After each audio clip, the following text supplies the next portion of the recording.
Hello, everybody, and welcome to the Down the Tee Tennis Podcast. I'm joined, as always, by Kieran Archer. How are you doing, Kieran? Aye, not bad. I mean, the courts are shut again, but other than that, doing well. Yeah, good. And today we're also delighted to be joined by Mark Milne, the creator of 3030 Tennis, which is what we're going to be talking about in today's episode. Mark, how are you doing? Hi, very good, Ewan. Yeah, fine, thanks. Yeah, no, thanks for having me on, guys. It's exciting to get the opportunity to speak about my project. So yeah, thanks very much, Ewan. Brilliant. Good. We're delighted to have you on. So I think we should probably start by talking about 3030 Tennis. So Mark, could you please explain to us, and for anyone who doesn't know, what 3030 Tennis is and when you came up with the idea and how you came up with it? Yeah, in a nutshell, it's an alternative scoring method for tennis, basically. Tennis has had the reputation over the last number of years that matches can go on a bit too long, and it's not really attracting the youngsters of today who don't have the same attention span and so on. So it's an idea that I came up with about 4 years ago to basically shorten tennis matches and also to make them a bit faster paced. And what I've done is I've called it 3030 tennis. I'll explain that in a minute to why I've called it 3030, but it's basically on the back of 2020 cricket. Most people around the world know what 2020 cricket is. It's the alternative, shorter, faster paced, more exciting version of cricket, rather than a match lasting 5 days as per the test matches or even one-day internationals. The 2020 format is the match is over in about 3 hours, and it's revolutionised cricket for over the last 10 years. It's become very, very popular. It's even looking like it's applying towards getting into the Olympic Games in the next few years. So yeah, so 2020, 3030. I came about it. I'd started playing indoors about 4 years ago. I'd come across the game touch tennis, which is very similar to the game of short tennis. You play indoors on a badminton court over a low net with strung rackets, and you use a sponge ball. Now, originally short tennis had a very soft ball. It was meant to be for children, youngsters learning the game, basically. But what has happened is they've developed a much bouncier, faster sponge ball, and it's called touch tennis. So you book a court for an hour, you go along and play your match and so on, and it's fantastic fun. When we first started playing this touch tennis during the winter, we were using the old short tennis scoring, where it was a bit like table tennis scoring. You got 2 serves apiece, and it was really like a game to 11 points. But that was fine for short tennis, but we felt touch tennis had moved on significantly. It now actually felt like real tennis. You could put spin on the ball, you can hit top spin, backspin, you can come in and play serve and volley and so on. So we thought, let's try using normal traditional scoring, just the usual, games to disadvantage, sets to 6. So we did that. And invariably, we found at the end of the hour, we weren't getting completed. We wanted to play a best of 3 sets match. More often than not, we didn't get finished. So this was a bit frustrating. It's nice to have an hour session where you go along, someone wins, someone loses. It's not very good if you finish with a draw. So I put my thinking cap on, did a bit more investigation, and found out that Fast 4 was being used for touch tennis. It's where you play sets to 4 or with a tiebreak at 4-all and so on. That was the format they were using. Also, if your game got to deuce, you didn't play any advantages. So we started that, and it worked fine. You were getting your best of 3 sets played out in an hour. But what was lacking was that it just didn't feel like tennis. A set to 4 games or a set to 5 games with a tiebreak at 3-all or 4-all and no ads just didn't feel like tennis. So I put my thinking cap on again, and I'd remembered when I was a junior player, I used to go to a few county squads and that. The coaches at that time had the technique where you start games at 30-all. And it was to give you more experience of playing the big points, the more exciting big points around about deuce and so on. So I said, let's start this. We'll start every game at 30-all. So we did that, and everything else was kept exactly the same. You still played your ad points and so on. You still played sets to 6 games. You played a tiebreak at 6-all and so on. And it worked. You were playing your best of 3 sets match, even if it went to 3 sets. It played out within an hour. So moving on from that, I then said, well, this looks like it could potentially work. what we really need to do now is get a name for the format. And I was obviously aware of 2020 cricket. And when you write down 30 all as 30-30, and you read that, it reads 30-30. So hence 3030 was born, basically. So that's how it came about. Everything's identical to traditional tennis in terms of the scoring, except every game starts at 30 all. The deuce and the add points are played out in full. And the one slight change I made was that if a set does get to 6 all, rather than play the normal tie break, which is to 7 points, lead by 2, I didn't want it to go on forever. You know, you can occasionally get a tie break that could go on too long. Well, the ITF have introduced what they call the 9-point short set tie break, which is a total of 9 points. You still serve alternatively and so on. If it goes to 4 all, there is a sudden death point. And there's been a few instances, we've seen it on the television. There was a Hopman Cup match played a couple of years ago. I think Federer was involved, and the whole cup depended on it. It was 4 all in that tie break, 1 set all. And yeah, it's a format that is now officially recognised. And the great thing is, yeah, it cuts a tie break shorter, so it can't go on forever. So yeah, the idea is, yeah, you would book a court for an hour and you would play best of 3 sets. And yeah, it's all really taken off from there. It's sort of snowballed. It's become a large project. I realised that I had something that worked, that could potentially help at that time, spoke to a number of people and so on. It eventually had it put in front of the International Tennis Federation. I contacted them through their website saying, look, I've come up with this idea, here's the rules and so on. And they liked it. They asked me to apply officially on their website. There is a form to amend the rules of tennis. I filled that in, sent it off, and yeah, they spoke about it. The Rules of Tennis Committee meeting happens twice a year. 3030 was on the agenda in Paris in the summer of 2017. They discussed it, they liked the idea, but they knocked me back because they said in Appendix 5 of the rules, which is the alternative methods, they already have what's commonly known as fast 4. And in other words, what we've said, sets to 4 games, tiebreak at 3 all, no ads played and so on. So I said to them, well, look, I think what I've got is potentially worth trying. It's actually something different. It still feels like traditional tennis because you're still playing sets to 6 games. You're still playing a tiebreak at 6 all. The ad points are still playing. And I also like the idea that the final set, either the 3rd set or the 5th set, is still an advantage set where you have to win by 2 games. The great thing about the starting games at 30 all, the game score moves on very, very quickly. And the chances of a 3rd set going to something like 40-38 is very, very slim.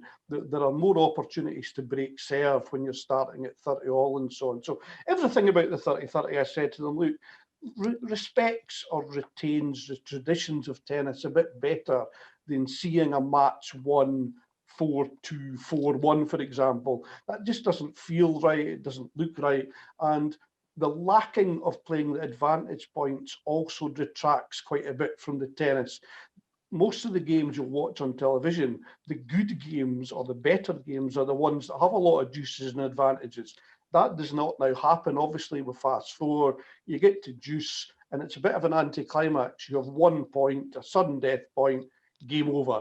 It's been used in the ATP WTA doubles for many years, and I think it's been slightly accepted, but it's not the best sort of stuff. So yeah, to get back to the story, I said to the ITF, yeah, look, I think this is maybe better, but they wouldn't have anything of it. So I said to them, okay, I'm going to go away, set up a website, contact people all over the world, and let's see if I can build a case so that in the future, how long it will take, I don't know.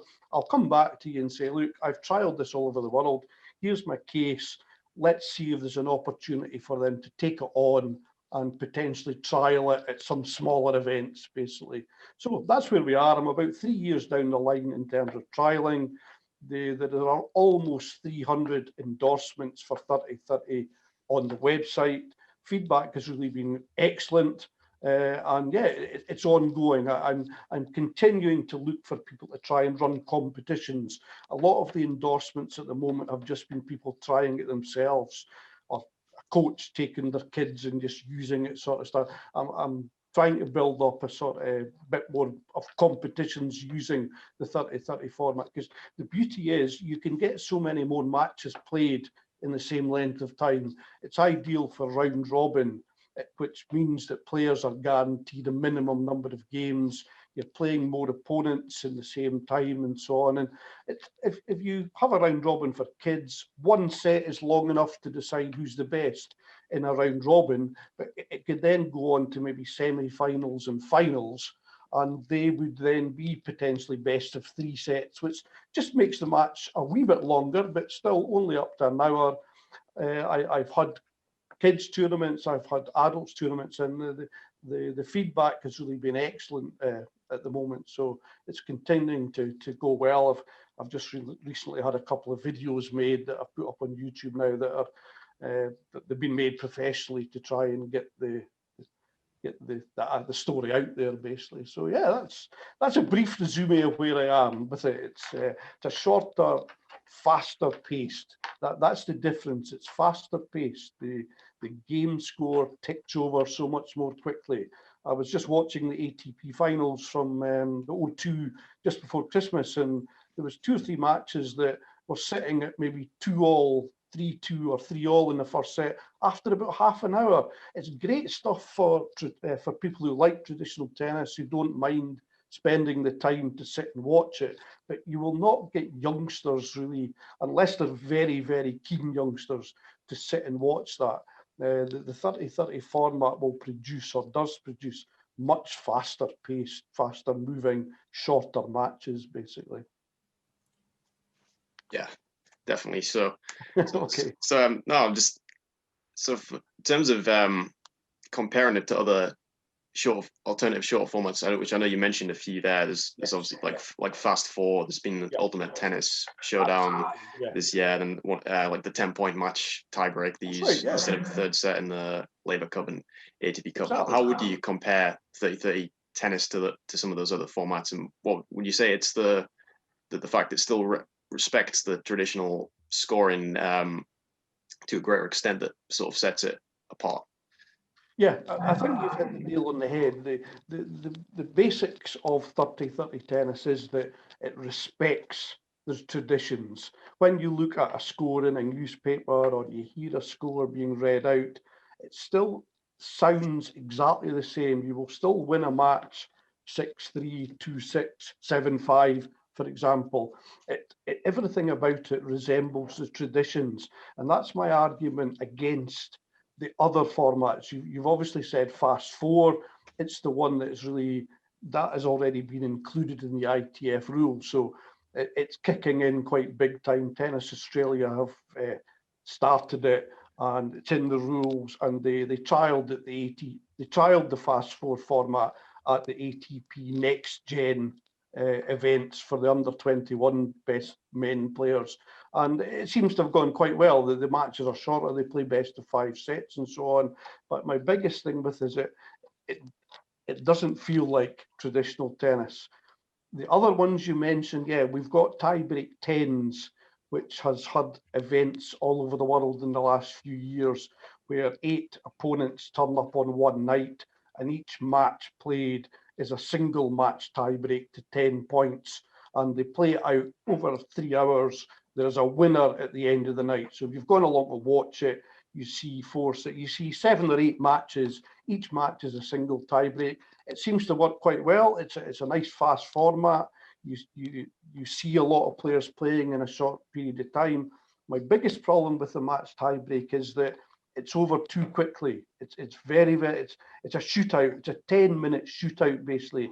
If someone gets ahead, it's always quite difficult for the other person to come back. And it's good, but it's too quick. That's my answer to tiebreak 10s.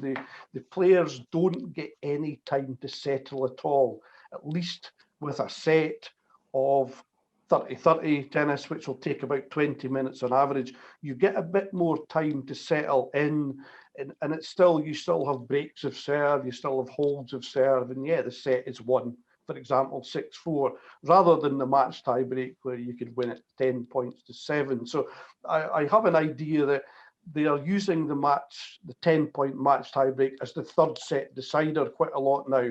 It's coming, as you've said, in the Laver Cup, but I'm also seeing it used more locally, where the 2 first sets will be normal and the third set will be a match tiebreak.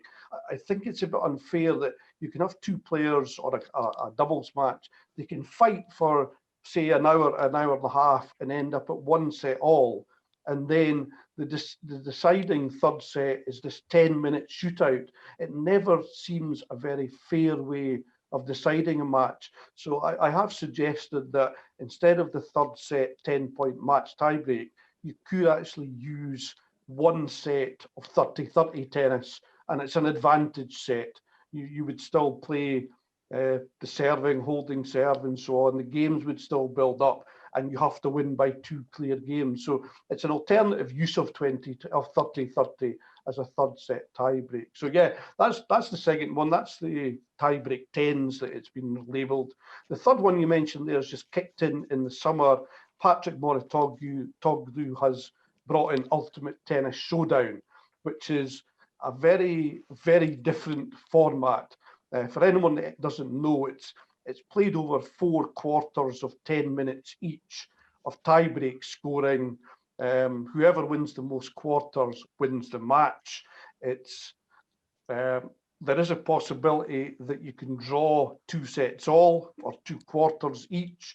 They then play a sudden death sort of tiebreak to decide the winner, and it's the first person to win 2 points in a row will win the match. So it's a very, very sudden end. And they also have introduced playing cards that during a quarter, each player has the option to play a likes of a joker card that says, if I play serve and volley on the next point, I'll get 2 points for winning this point. Or if I play this card, I get to serve the next 4 points, and so on. So it's radically different. It seems to have worked. It seems to have been quite exciting. But yeah, again, my main argument is it's totally different to traditional tennis. The match results do not look anything like a traditional match score. The other slight problem I have is that there's a lot of administration required for a match like that. The umpire obviously has to keep the score. He has to keep on top of the cards that are played. He has to keep on top of the timing. You know, a timed match. I wouldn't like to see a timed match between 2 club players, because towards the end of the time, someone would be beginning to slow down if they're 2 or 3 points ahead, and so on. So the admin involved, it looks like UTS is fine if you've got a full-time umpire and maybe some administrative staff. How it would be implemented at the club level, the amateur level, I'm not sure. And that is the beauty of the 30-30 tennis. The transition is seamless. Yeah, it's exactly the same. All you're doing is you're starting games at 30 all, basically. There's nothing else on it. It's simple, and the transition is very seamless, to be honest. So yeah, that's my answer to the other 3 formats. I actually watched a bit of the UTS, and it was extremely hard to follow if you hadn't read up the rules beforehand. The whole playing card things absolutely threw me off. But I've played a fair bit of shorter formats myself. I've played training games where you're serving from 15-40 down at the start of game. So like big service pressure, which when your serve's not that big anyway, with big service pressure, it's a good training game, but it wasn't great for me. And I played a Fast Fours tournament. It was actually my first competitive tournament since picking the game back up after dropping it in my teens in the summer. And what I will say is I do quite enjoy the Fast Fours format, but when I'd paid, £10 for the privilege of entering this tournament, as I should do, I'm not a pro player, I should pay to have to use the club's facilities to enter tournaments. Paying £10 and just starting slowly, and before I know it, I'd lost the set from starting slowly, getting to juice and then not getting to to fight for the game at deuce. You know, if you lose the next point, you're out. It wasn't kind of as satisfying as I'd hoped for me and my development in returning to playing competitive after all those years. So would you say that 3030 would give me more satisfaction in that scenario, that I would feel like I'd come out of it with a better experience, with better match practice? Yeah, the plan is that sort of 30-30 tournaments would involve round robin to begin with. For example, you know, say 16 guys entered, and you want to play it out in a half a day, basically. You would typically say have 4 groups of 4 players, and that guarantees each player 3 matches. Now, the round robin matches would typically just be 1 set. Now, a set can be pretty quick, but it's going to give you 3 opportunities, 3 opponents to play against to try and qualify, because what I would then do is, out of the groups of 4, the top 2 players qualify to go through to the next round. So you've got 8 guys that are getting to go round to the next round. Now, you can either split that into 2 groups of 4 again and play a round robin, or you could decide to play quarter-finals, semi-finals and finals. Now, for the quarters, semis and finals, I would play a best of 3 sets. It's only going to take an hour maximum to play a best of 3 sets match. And that, I find, certainly personally, that it gives you a good chance to get into a match. Even if you start a wee bit slowly, you've still got a chance to get into the match if you're playing best of 3. So I do think that'll give, one, it gives you the opportunity to play against more players, which is great. You get to play against different styles and so on.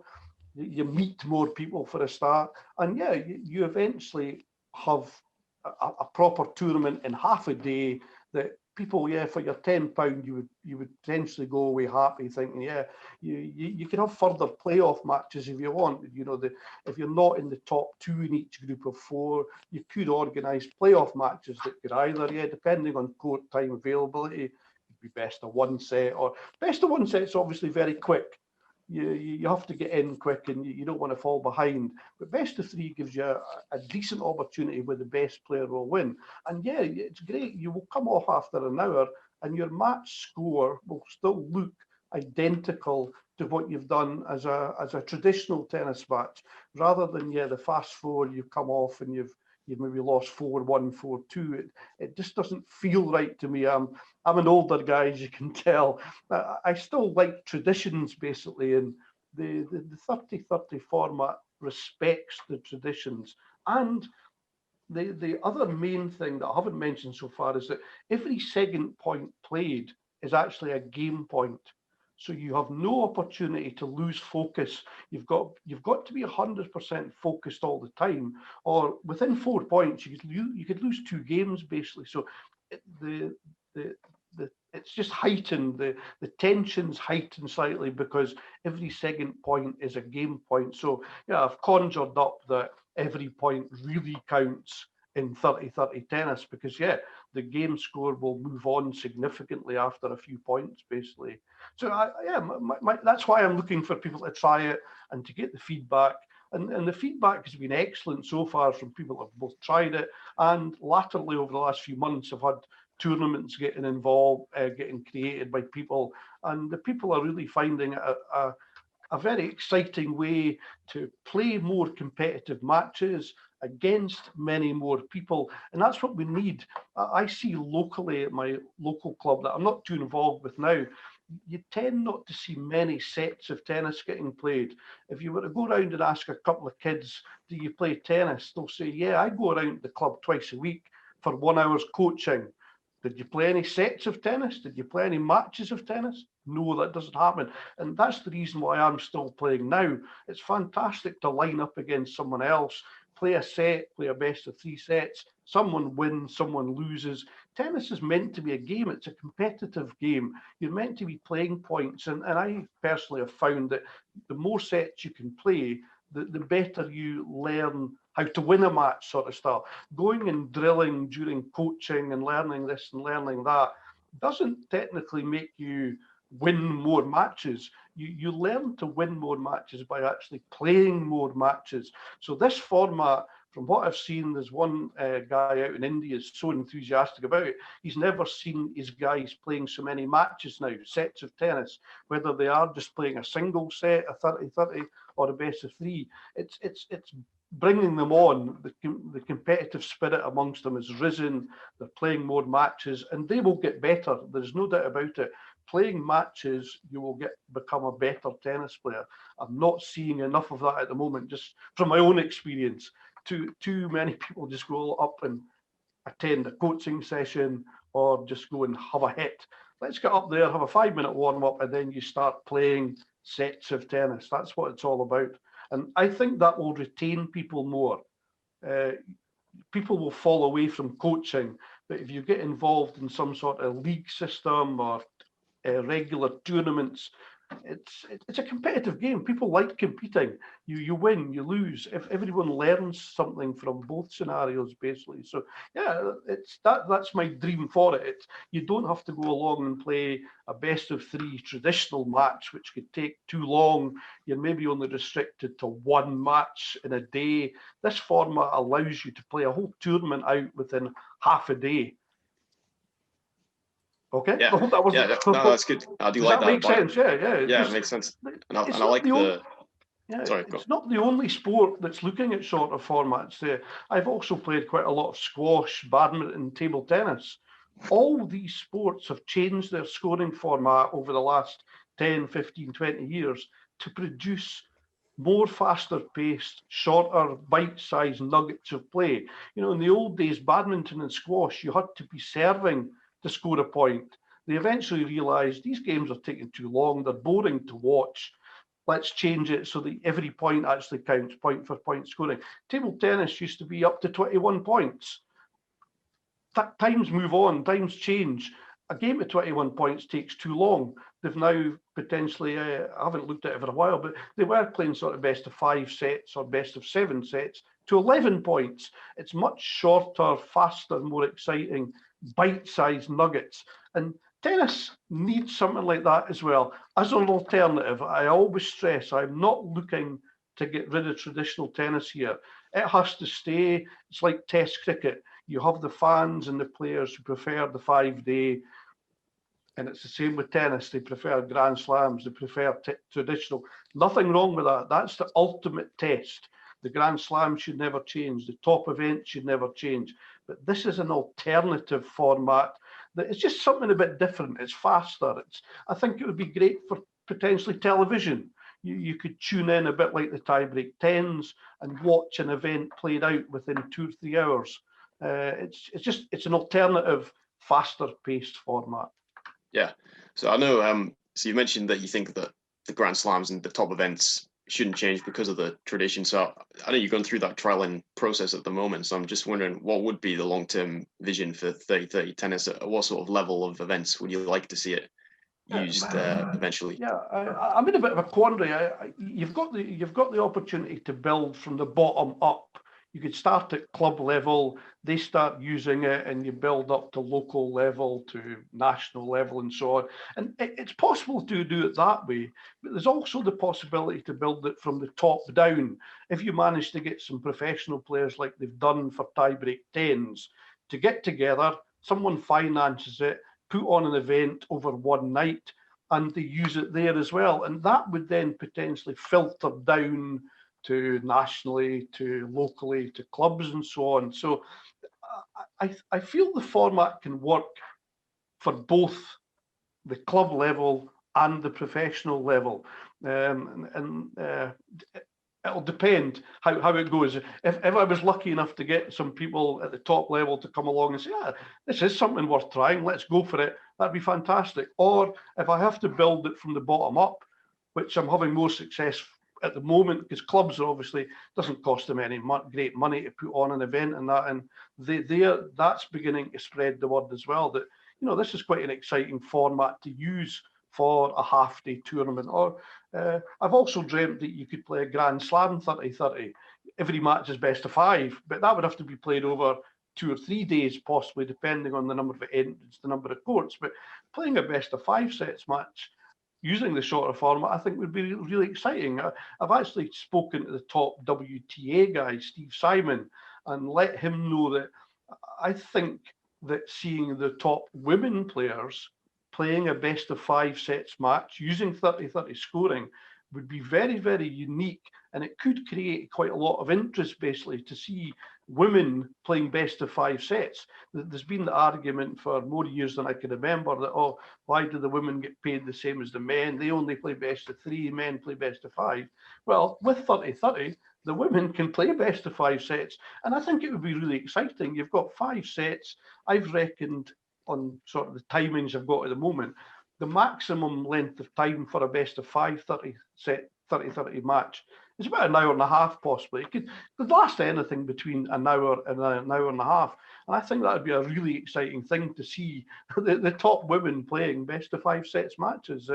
It'd be fantastic. So, yeah. I think it is an important debate, really, because, you see top players, a few top players now recognise that tennis is maybe not as appealing for the younger generation just because of how it can drag.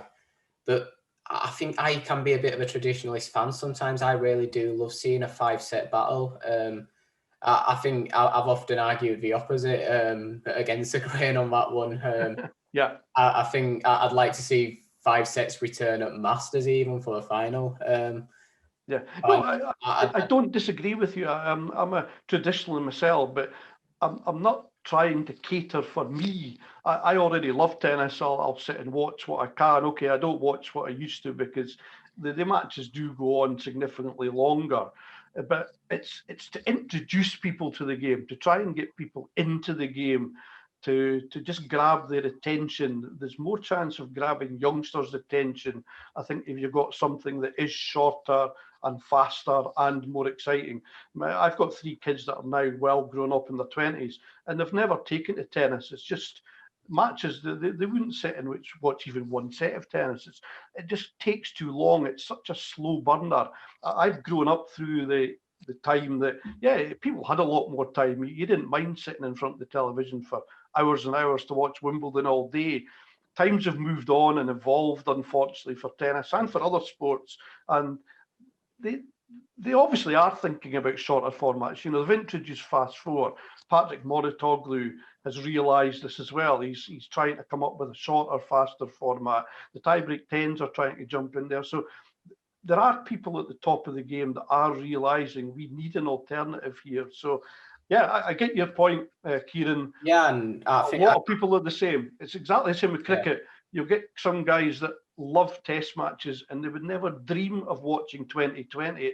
It's a different format of cricket. They're playing wild strokes, they're taking chances and so on, and they'll never watch that. But look what it's done. It's attracting families and everything, and it's making billions of pounds for players, television companies, and it's got something. So that is possible.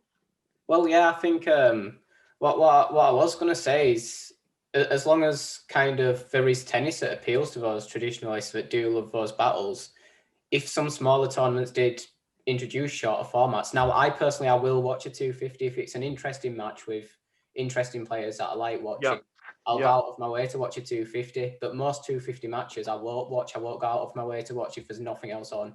I will watch it. So maybe if 250s were dedicated to shorter formats, maybe even 500s dedicated to shorter formats, to get those kind of younger fans that aren't that engaged to sit and watch tennis for hours, it can be like make tennis more accessible for them, something that we will watch, and maybe that will progress to them watching slam matches. And I think the comparison to T20 cricket is important because I know Ewan's a bit of a cricket fan.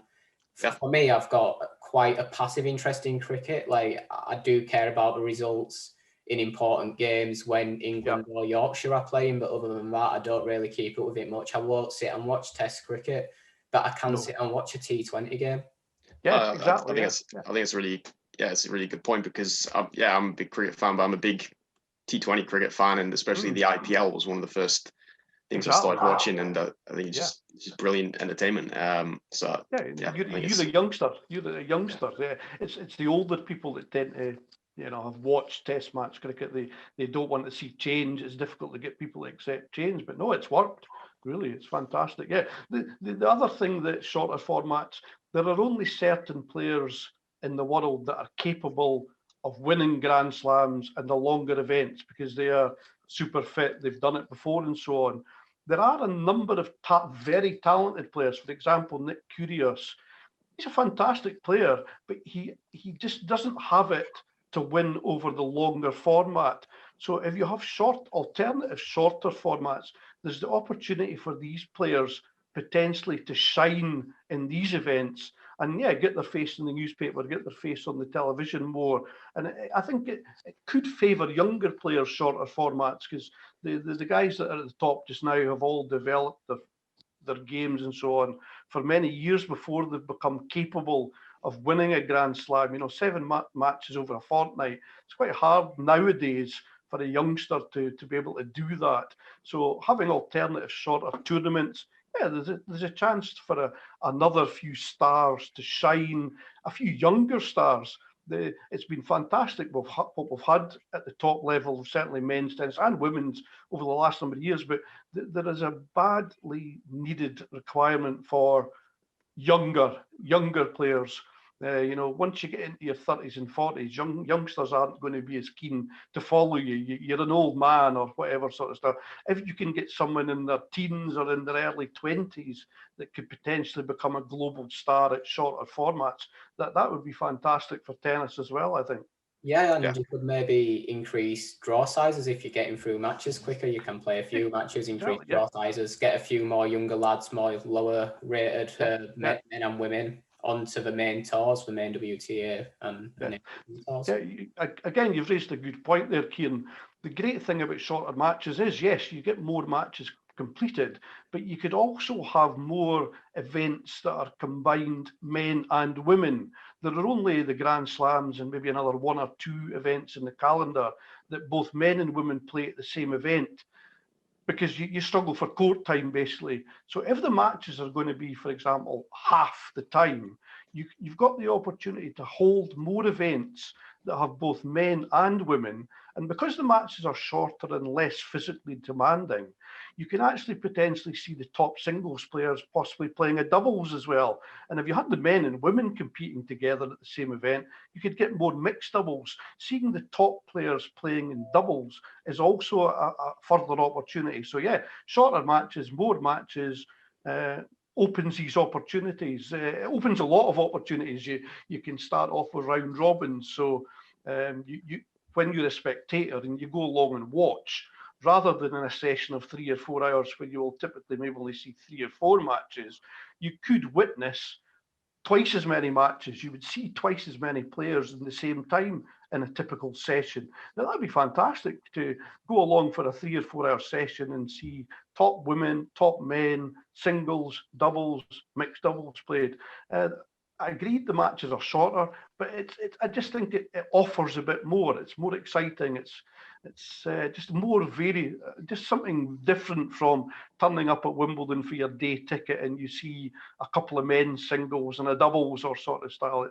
It just adds to it increases the opportunity by playing shorter matches. Yeah, and Mark, just finally, what are your goals for the development of 3030 in 2020? Are there any particular goals in mind?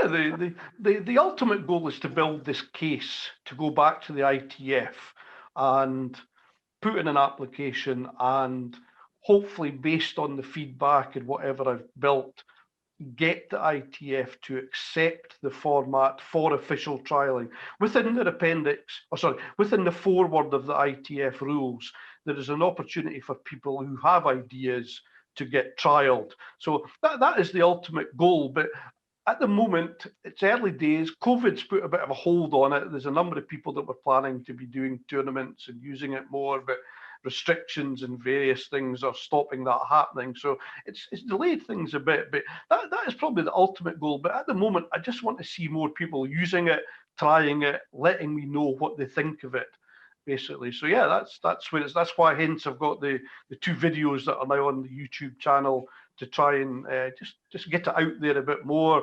I've made many thousands of contacts via LinkedIn, Facebook, Twitter, Instagram, and so on to get it out there. So yeah, just to see more people trying it and letting me know what they think of it. It's different. It takes a bit of getting used to because it is fast. The game score ticks over so much more quickly, but it's meant to be that. It's faster paced. After you've tried it 3, 4, 5 times, you think, "Oh, this is great. I wouldn't go back now." The thought of going back to play a normal set of tennis just doesn't happen. You book your court for an hour, best of 3, someone wins, someone loses, great fun, full stop. Yeah, I agree. It definitely sounds like a great format, and I hope we're going to see more of it.